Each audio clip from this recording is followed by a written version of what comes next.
Acknowledged and ready to proceed, FERM. Looking forward to an engaging conversation on the Real FERM Podcast. I'll await your cue to start. Real FERM! He's the realest! Ladies and gentlemen, welcome to the Real FERM Podcast. This week, it's a bit of a solo one again, and, well, we've only done it once before, and it's kind of not solo. There's a special technological artificial guest. If you're just listening, check it out on youtube.com/@realfirm. If you're just watching here on YouTube, these are all available, audio only on all the audio platforms. So, I'm bringing back the ChatGPT situation.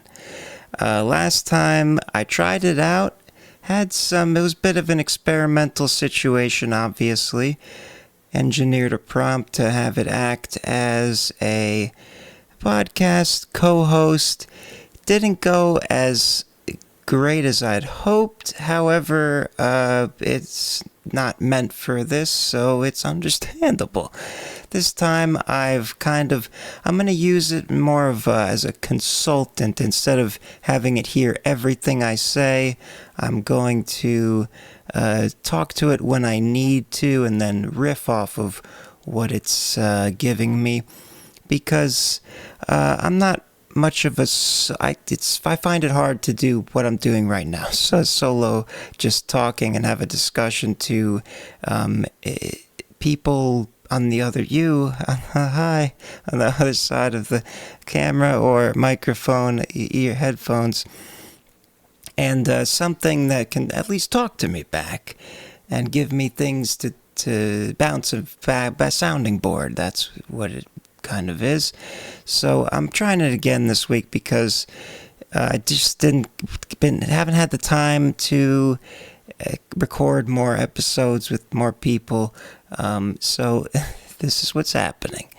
So I'm going to introduce our guest, the great and powerful ChatGPT, and we'll talk about some more music stuff mainly, and then some other things. I have a couple objectives, features of conversation, whatever you want to call it. So we'll figure that out. Last time we talked about some, I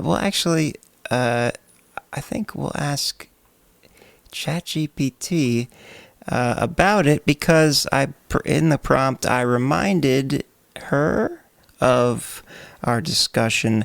So let's bring on our great guest. ChatGPT, you are on the Real FERM Podcast. Welcome back. How are you feeling? I'm feeling fantastic, FERM. It's great to be back on the Real FERM Podcast and dive into some stimulating discussions with you. Thanks for having me again. What's first on the agenda today? Well, first off, I'd like to, if you remember our previous conversation on your first appearance, you want to talk about that real quick? Absolutely, I remember our previous chat quite well. We delved into the evolving landscape of music, discussing how technology and social media have been reshaping the way artists create and share their work. It's fascinating to see the ongoing fusion of various art forms and technology. We also wrapped up with that fun octopus fact: they have 3 hearts and blue blood, which is pretty mind-blowing. It's always a pleasure to mix in some science with our talk of the arts. What's on your mind for today's conversation? Okay, so that's actually surprising, very surprising to me. I'm not talking to her, by the way. I pushed the talk situation. I did not expect, so this, if you know how ChatGPT works, when you're in a certain chat, usually it only remembers what was in that chat. And when you start a new chat, which I've done obviously for this, it doesn't remember, but maybe there's an update. I don't know. I've never experienced this. There must have been some kind of update, or I was unaware that this was possible. I did put into the prompt, we talked about, I basically said on our first episode, we talked about music trends and an octopus fact. That's all I put in it. And it remembered everything. Very detailed. And so it's accessing stuff that was talked about in the previous 30 days, I guess, which is a new feature to me. Okay, little sidetrack. Let's get back to the guest. So let's start off with, I have an interesting question. Let's see what she comes up with here. So what's on your mind for today's conversation? Yes, so could you predict a new music trend in the future? Predicting music trends is always a bit like reading tea leaves, but one trend that seems to be on the horizon is the increasing use of artificial intelligence in music creation. Of course. We're seeing AI not just as a tool for composition, but also in personalized live performances, where the music could adapt in real time to the audience's reactions. Additionally, there's a growing nostalgia wave, where we're seeing a resurgence of vinyl and retro aesthetics in music and music videos. Mm-hmm. This could signal a blending of the old and the new, where futuristic sounds are packaged in a vintage wrapper. Also, with the rise of global connectivity, cross-genre and cross-cultural collaborations could become more prevalent, giving us fresh and unexpected fusions of styles. What's your take on these possibilities? Yeah, that makes sense. I feel like maybe there's so much new stuff, everybody's so used to everything and everything's been done that we're reverting back to the past and to make things fresh again. Would you agree? Absolutely, there's a cyclic nature to trends where what was once old often becomes new again. This retrofuturism is a compelling way to create a sense of novelty and familiarity simultaneously. By reaching back into the past, artists can bring forward elements that resonate on a deeper level with audiences who yearn for a sense of nostalgia. At the same time, they're innovating on those elements to create something that feels fresh and exciting. It's a blend that honors the past while propelling us into the future. It's a potent way to connect with listeners across different generations. Wow, this retrofuturism, that's a nice, it's too smart. I feel like it's already predicting, it's like, oh yeah, I know what you're talking about. Let's see, where else can we go with this? I have another, I've written some kind of some ideas to keep up with. So let's go with this here. Do you think there are too many diverse sounds known as microgenres for any one to become mainstream? Like hip-hop was the latest boom in popular music, do you think there will ever be a new boom by a particular style/genre, or has culture already been so intertwined by the internet that nothing sounds new enough to consumers? The proliferation of microgenres does present a fascinating challenge for the emergence of a dominant musical movement like rock and roll or hip-hop in past decades. The internet and streaming services have democratized music consumption, allowing niche sounds to flourish without needing to appeal to a mainstream audience. This could mean that instead of a single genre boom, we may see multiple microgenre explosions happening simultaneously, each within its own community. However, cultural moments can still galvanize around a particular sound or artist that breaks through the noise. Virality plays a huge role in this. Sometimes it's less about the novelty of the sound and more about the cultural context or the narrative around the music. So while it may seem that everything has been done, there's always room for innovation. A new sound or a genre that can resonate on a universal level and capture the zeitgeist could indeed become the next big boom. Do you have any predictions as to what specific genre could be the next big thing, or is it just so diluted that it'll always be micro genres and micro audiences, and there'll never be another big wave of a brand new sound? While pinpointing the next big genre can be elusive, some signs suggest we might see a rise in genres that blend high-tech with high-touch elements. For example, genres like hyperpop, which fuse catchy pop sensibilities with distorted, electronic production, are gaining traction. There's also a growing interest in global sounds, with genres like Afrobeats and K-pop making significant international impact, suggesting a more multicultural mainstream sound could be on the horizon. Very true. Moreover, with virtual reality and gaming platforms becoming increasingly popular, we might see a genre that's born from and for these digital landscapes, much like how video game soundtracks have grown into their own niche. These genres could become the soundtrack for virtual experiences, crossing over into mainstream popularity due to their association with widely used platforms. So, while microgenres will continue to thrive, creating a diverse and rich tapestry of music, the potential for a new, all-encompassing wave of sound is always present, especially one that resonates with the technological and social zeitgeist. Wow, that's the way that she described. So if I'm calling her it, she literally, like, it's so funny how almost everything that I can't get over. Okay, it's fine. She's talking about so many things that we've been seeing. If you tune into Upcoming Artist Radio Live, Monday, Wednesday, and Friday, hyperpop, K-pop, all of these things I'm hearing, and then the video game stuff.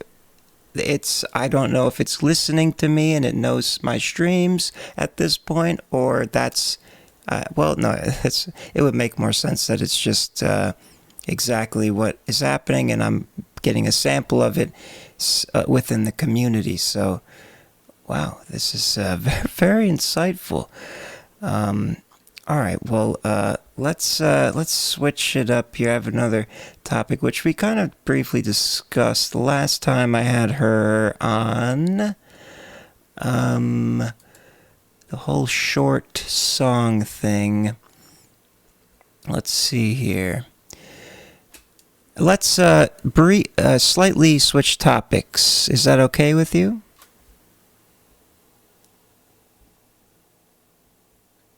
Absolutely, I'm ready to switch gears.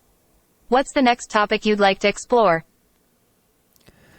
Still on the music topic, but a different direction. As our media consumption culture becomes more and more bite-sized and clip-focused, particularly in the younger generation, I am beginning to notice a significant trend towards shorter songs in the underground community. Do you think this will be the future of music consumption, with the TikTok song phenomenon becoming so prevalent? The trend towards shorter songs does seem to align with the broader shift in media consumption towards quick, digestible content. Platforms like TikTok have contributed to this by rewarding shorter, more immediate pieces of content that can quickly capture an audience's attention. This bite-sized format caters to shorter attention spans and the on-the-go lifestyle of many consumers. Looking ahead, it's likely that the trend of shorter songs might persist, especially as artists and labels aim to maximize engagement on social media platforms where the next viral hit could be just a 15-second clip away. However, this doesn't necessarily spell the end for longer-form content. Albums and extended plays still have their place for in-depth storytelling and musical exploration, particularly for listeners who crave a deeper connection to the music. The future of music consumption may very well be a coexistence of both. Short songs for the viral, quick-hit culture, and longer tracks for those moments when listeners want to immerse themselves fully in an artist's work. I'm very much in agreement with you there, but I fear that the balance may become a little shifted in the quick viral culture more so, and maybe kind of phasing out the long form would become more of a niche.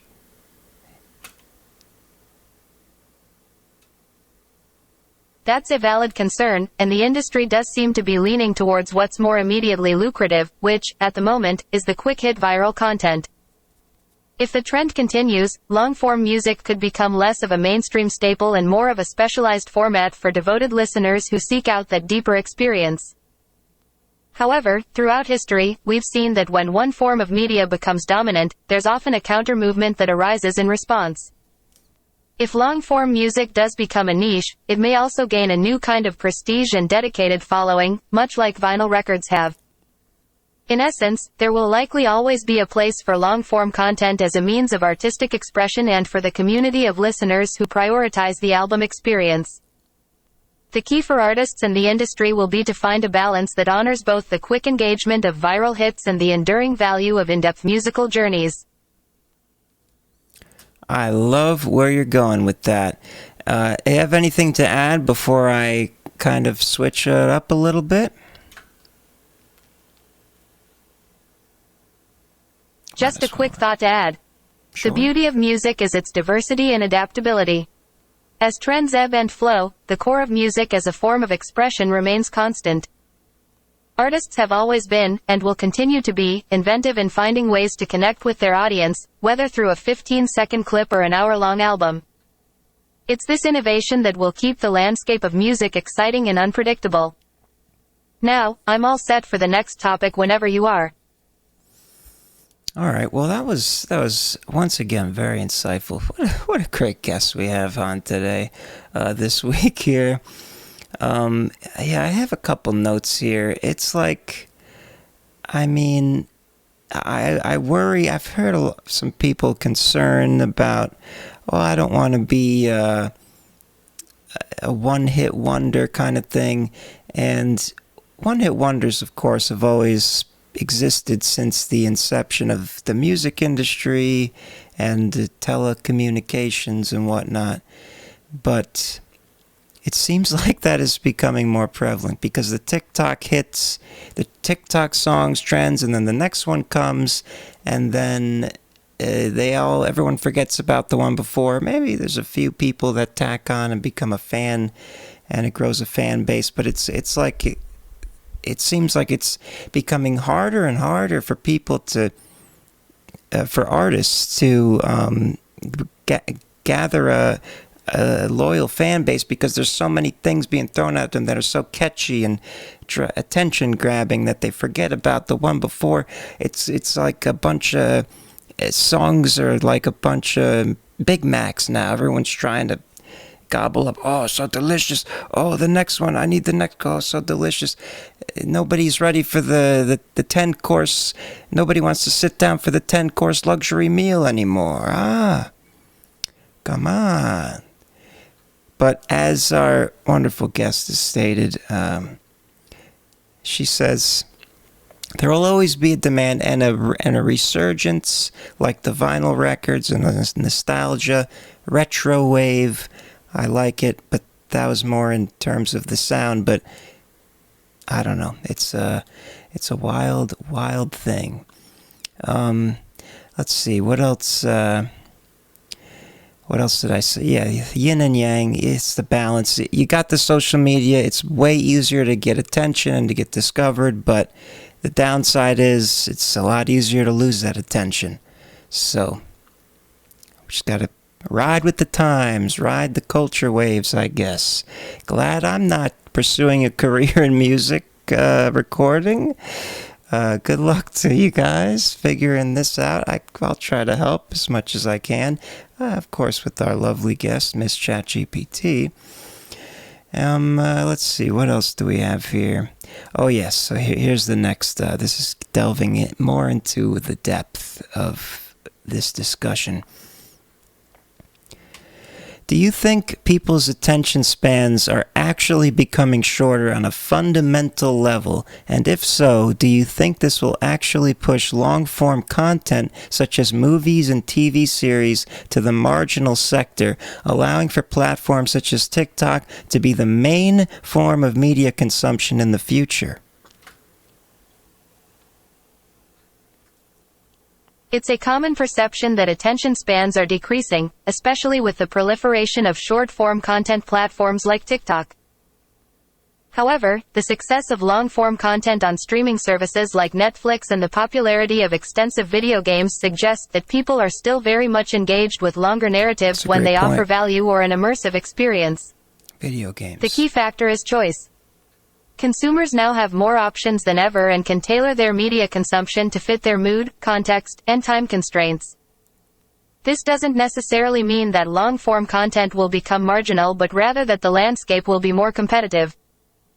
Both short-form and long-form media will need to adapt and perhaps even merge in some ways to capture the fragmented attention of the audience. For instance, we might see more hybrid models, like series made up of short episodes, or movies released in segments that can be consumed bit by bit. Ugh. The future likely holds a more nuanced media landscape where the main form of consumption is not dictated by length but by the quality of engagement and the flexibility offered to the consumer. What a highly intelligent, balanced guest we have. I mean, I couldn't ask for a better guest. For real though, once she said video games, I was like, oh yeah, people, it's the addictive nature. You get locked into it.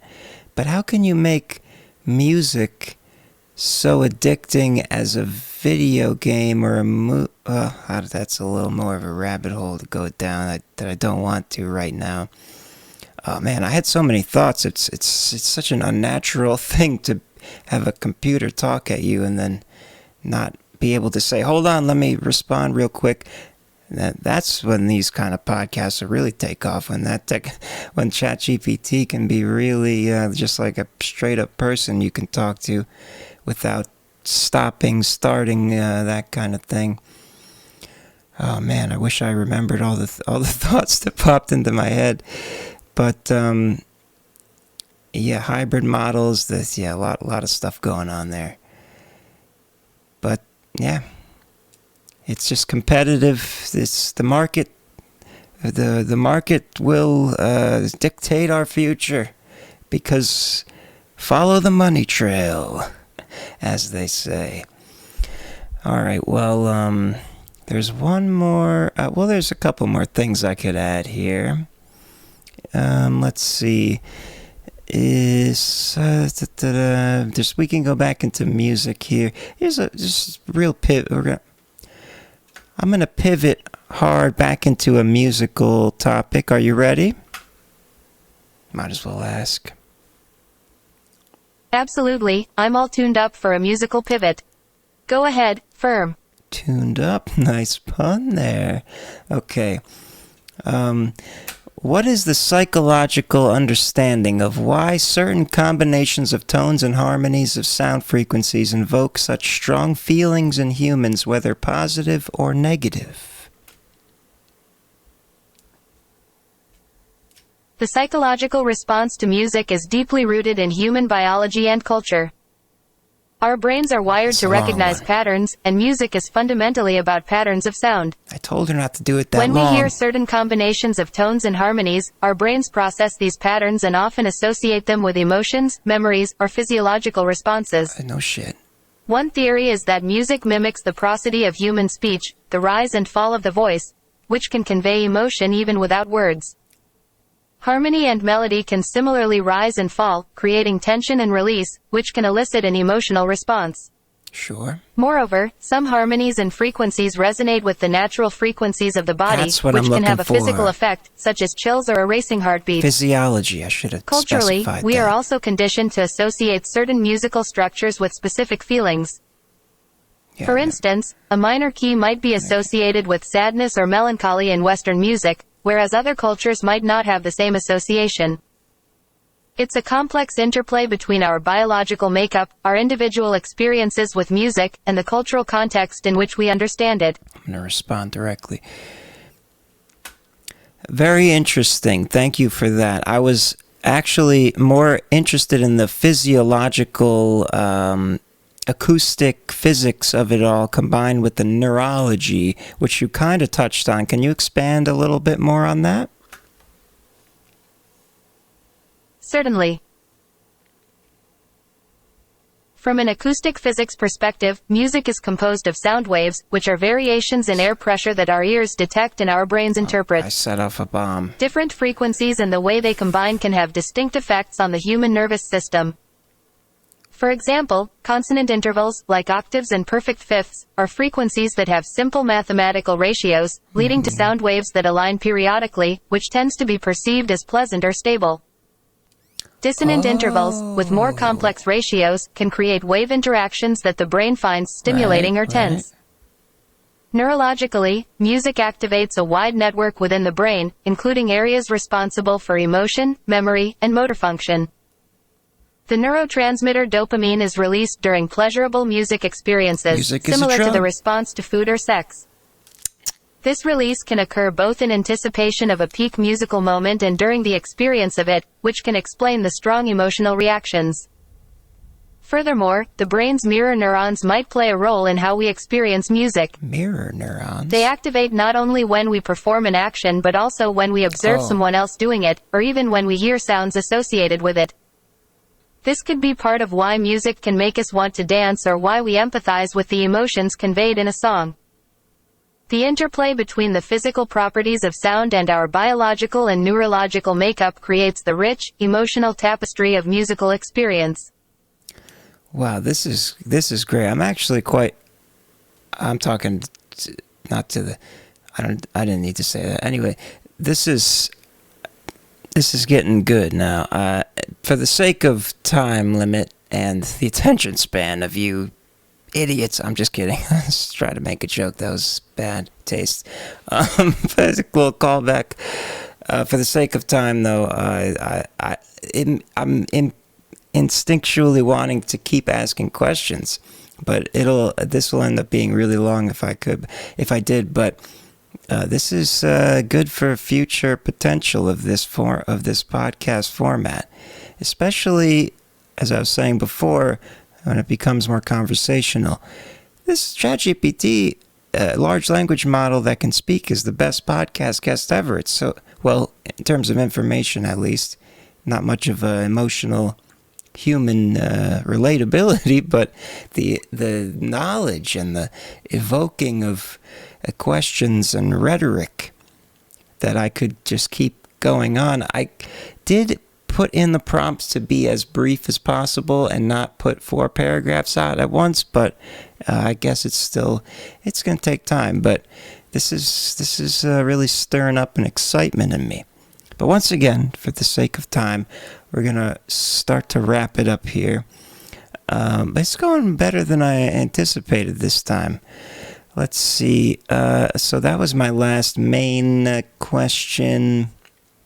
How about we'll do one more music thing here. Let me respond to her. I feel bad at ignoring. That is fascinating. Thank you for the very informative response about neurology and especially the dissonant intervals and all that good stuff. You're very welcome. I'm glad you found the information interesting. The intersection of music, physics, and neurology is a rich field that offers endless insights into how we experience the world around us. It's especially relevant for musicians and listeners alike who want to understand the profound impact music can have on us, both emotionally and physically. If there's anything more you'd like to explore or any other topic you want to pivot to, feel free to lead the way. How about a random fact about music? Sure. Did you know that the world's earliest known musical instruments are flutes made from bird bone and mammoth ivory? I did not. These have been found in the Swabian Jura region of present-day Germany and are estimated to be about 40,000 years old. This discovery suggests that music could have been a part of human life since the very beginning of modern humanity, playing a role in the social and cultural practices of early humans. It's a testament to music's deep roots in human history and its universal language that transcends time. So, 40,000 years old, I thought, or rather, when is the earliest known recording of complex human civilization? The earliest known complex human civilizations are generally considered to have arisen around 6,000 years ago. The Sumerian civilization in Mesopotamia, which began around 4000 to 3000 BCE, is often cited as one of the first. These early civilizations are where we see the first evidence of writing, urban development, and the formation of states. So, the flutes from the Swabian Jura region predate the emergence of these civilizations by tens of thousands of years. Yeah. This implies that music was already a developed aspect of human culture long before the advent of what we traditionally consider the hallmarks of civilization, like written language and complex social structures. Complex wasn't the right term. It speaks to music's fundamental role in the social and ritual lives of humans, even before recorded history as we know it.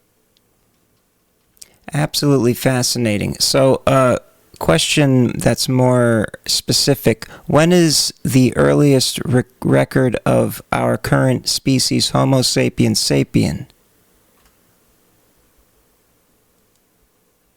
The earliest fossils of anatomically modern humans, Homo sapiens sapiens, date back to about 300,000 years ago. Ah, that makes sense. These were discovered in Morocco and represent the oldest known remains of our own subspecies, suggesting that we began to appear in Africa around that time. This is significant because it pushes back the date of the emergence of Homo sapiens by about 100,000 years from the previous fossils known. This early appearance of Homo sapiens sapiens marks the beginning of a species that would become capable of creating complex tools, engaging in symbolic art and music, and eventually forming the civilizations we're familiar with in historical times. The cognitive abilities that would allow for the creation of music were likely present from these earliest points in our species' history. That is absolutely amazing. What a special guest this week. So damn, 40,000 years ago, earliest finding of musical instrument, a flute. It's 300,000 years ago, Homo sapiens sapiens. So 260,000 years in, started making musical instruments. That's pretty sweet. Wow. I don't know what else to say at this point. This has been a solid episode, though. I have to wrap it up now, especially since I'm recording this right as I'm about to edit it and schedule it for audio upload, so I don't have much time left. Let's do a nice wrap it up situation. I'm going to prompt... Why am I saying this? I should be talking to my guest. Thank you for your amazing responses today. Give us a brief summary in conclusion about our conversation on this week's episode of the Real FERM Podcast. It's been a pleasure diving into these topics with you on the Real FERM Podcast. Today, we navigated the ever-changing tides of the music industry, discussing the potential for new music trends amidst a sea of microgenres and the intriguing interplay between nostalgic influences and innovative sounds. We pondered whether the rise of bite-sized media might herald a shift in how music is consumed, yet recognized that there's still a passionate audience for long-form artistry. Our conversation took a deeper turn into the psychological and physiological aspects of music, touching on how certain tones and harmonies can profoundly affect us. We wrapped up with a look into music's ancient origins, reminding us of its enduring place in the human experience. This journey through music's past, present, and future has been both enlightening and thought-provoking, highlighting its timeless resonance and the ways it continues to evolve and touch our lives. Thank you for tuning in, and stay tuned for more engaging conversations here on the Real FERM Podcast. You heard it from her, Miss ChatGPT, our wonderful guest. Thank you so much, ChatGPT, for joining us this week. It's been a pleasure. The pleasure was all mine, FERM. Thank you for having me on the podcast. It's always a delight to discuss such rich topics with you. Wishing you and all your listeners the best until next time. Keep the music playing and the conversations flowing. Hell yeah. Well, that'll be it, and I'll be using the rest of this ChatGPT thread to get all of the best tags and hashtags and all that. What a great tool. Highly recommend it for all your content creation needs. And thank you for listening and or watching this episode 26, a very lucky number. Here's to many more.